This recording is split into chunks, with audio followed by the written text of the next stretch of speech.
Newhouse Jr., the owner and longtime chairman of Condé Nast, rarely wore anything to the office other than a ratty New Yorker sweatshirt.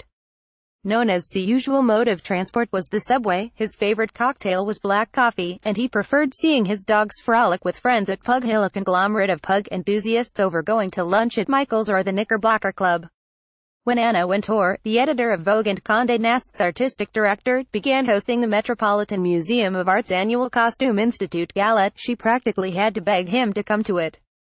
Anna Wintour, center, at the memorial for S.I. Newhouse Jr. Nina Westervelt for the New York Times. "Do you really need me to go, Ms.?"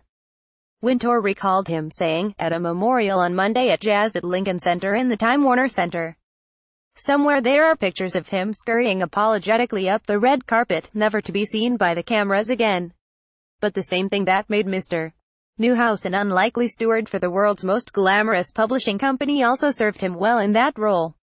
Not really caring about being invited anywhere can be a good thing when fielding angry phone calls from all the glittery powerful people who got scorched in or snubbed by his magazines, which in addition to Vogue included Vanity Fair, The New Yorker, GQ and Glamour." Leonard Lauder, another speaker at the memorial, described once receiving a phone call from a friend desperate to have a story in one of Mr. Newhouse's magazines. "Killed," I said. "I don't think we can." Mr. Lauder said. "He said, please, so I called C&C said, you know, I've had a lot of experience with this. If the story is worth keeping, you can't kill it.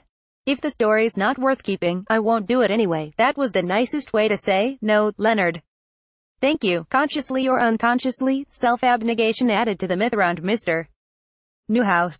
So did truly loving the things his magazines covered: film, books, art, architecture, theater and restaurants, said Graydon Carter, the outgoing editor of Vanity Fair.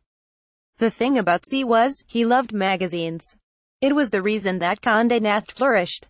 Mr. Carter said, C loved magazines the way someone like Jack Welch loved light bulbs and jet engines, which is one reason it came as no surprise that many of the luminaries who appeared in his magazines came for his final send-off. In addition to the editors of his publications, those in attendance included the designers Ralph Lauren and Diane von Furstenberg, the artist Jeff Koons, the book publisher Sonny Mehta and the architect Rem Koolhaas. Jeff Koons. Nina Westervelt for the New York Times. David Remnick, the editor of The New Yorker since 1998, spoke after Mr. Carter and described the process of being hired there less like an arrival than an arrest. "I received a call from Cis far less reticent lieutenant, the late Steve Florio, a mustachioed cigar-wielding boulevardier of the executive suite, who put matters to me in approximately these soothing terms: would you kindly direct yourself to the office in 10 minutes and please don't make a hash of it. Of course, Mr. Florio put it somewhat more coarsely than that, but Mr. Remnick is from North New Jersey. He got the gist. So Mr. Remnick jumped out of the chair, his hair shorn jagged like an abandoned hedge, and hightailed it over to Madison Avenue, where Mr. Newhouse sat behind a paperless desk and spoke so plainly but so softly his new hire wasn't sure if he was being offered the greatest job in journalism or a glass of water, but in time, he came to see Mr. Newhouse not just as his boss but as his biggest booster. It started with the sweatshirt he wore every day. This was very inspiring. Mr. Remnick said, I never noticed Katharine Graham wearing a Washington Post sweatshirt to vouchsafe her loyalty. I'm just saying, but it went beyond that. He was also the magazine's most ardent reader. Mr. Remnick said, he had bought the magazine with the same spirit he brought to works of art. He bought it because he loved it. He bought it because he aimed to rejuvenate and nourish it, to support it in the way the previous proprietor no longer could. Despite a great deal of scrutiny and criticism, he stayed focused not merely on the fiduciary success of the magazine, but on its ethos and its highest aspirations, its best possible version of itself. There was a tough side to Mr. Newhouse, too. One doesn't run the most storied magazine publisher in America for 5 decades without occasionally breaking a few eggs. Diane von Furstenberg. Nina Westervelt for the New York Times. Jonathan Newhouse, the chairman and chief executive of Condé Nast International, alluded to this in his speech when he described his cousin's frank and not always rosy estimations of the work of publishers on memorandums he scrawled on legal pads with a black felt tip marker. Those notes came to be known throughout the company as yellow snow, and include lines such as, why did the advertising rate decrease in November? How did this promotion perform? And once, do you think it's smart to put an overweight man on the cover of British GQ 2 months in a row?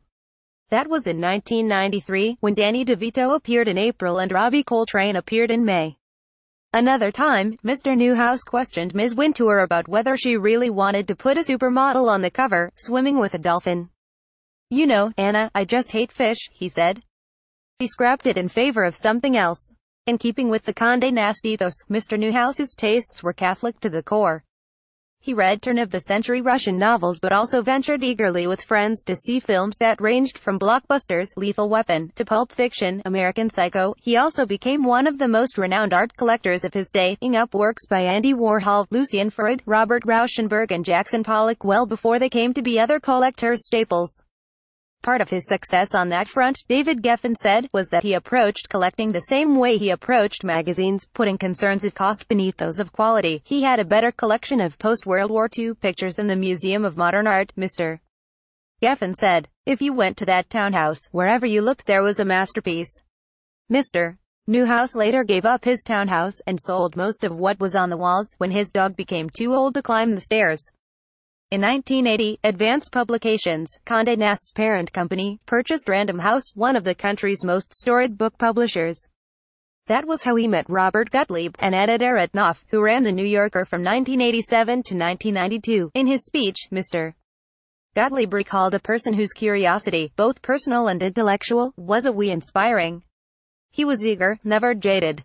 Mr. Gottlieb said, he was a personification of David Reisman's inner-directed man.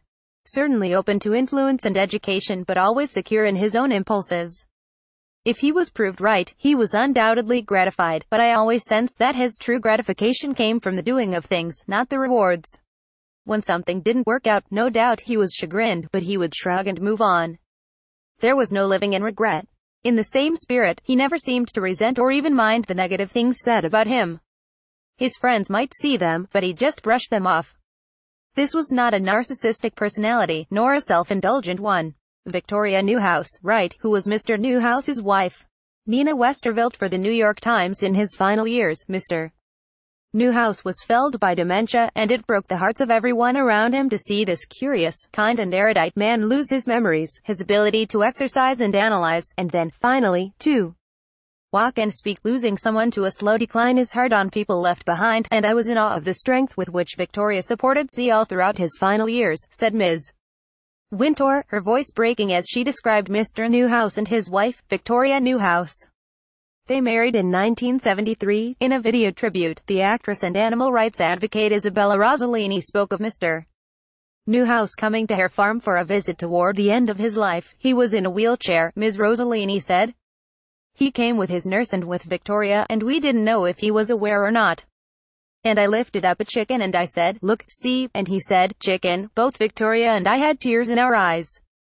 He hadn't spoken in many months. The next time he came back, words eluded him, Ms. Rossellini said. Mr. Newhouse simply sat there without much expression, petting a goat. But Ms. Rossellini knew that at that moment he was content. She felt as though she had given him back a little of the joy he had given her. The end was bad, but there aren't many good endings. Mr. Gottlieb said, he's a man to be mourned, but he lived a life to be celebrated.